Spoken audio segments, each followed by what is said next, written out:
लुका प्रमाणे जेजू क्रिस्ताचें शुभ वर्तमान. आवेसवोर 24 वोड 35 ते 48. आनी ताणें दोगांनी वाटेर घडलोल्याची खबर दिली आनी कशे भाशेन उंडो मोडटा आसतना आपणें ताका वळखलो तें सांगलें.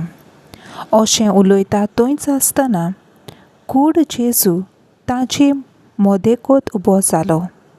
ताणें तांकां म्हणलें, शांती तुमकां.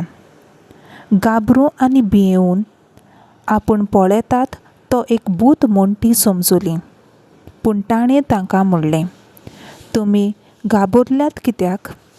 आनी असले दुबाव तुमच्या मनांत उप्रासतात ते कित्याक?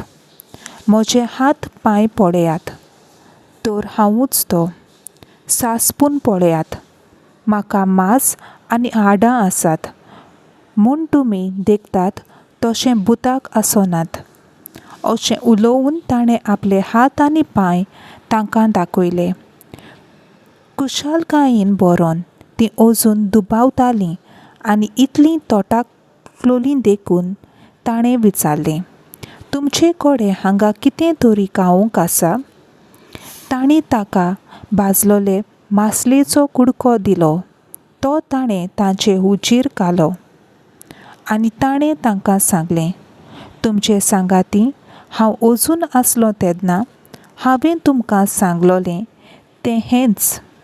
मोइजेसाची समूत प्रवादी आनी स्तोत्रां हातूंत म्हजे विशीं जें बरयलोलें आसा सगलें देवाचे कुशे प्रमाणें संपादून येवचें आसलें.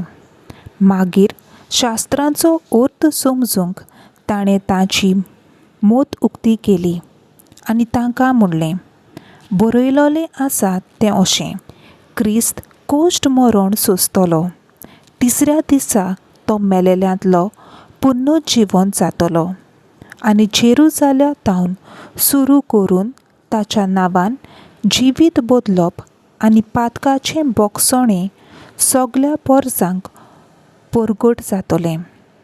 तुमी ह्या घडण्याची साक्षी दिवंक जाय.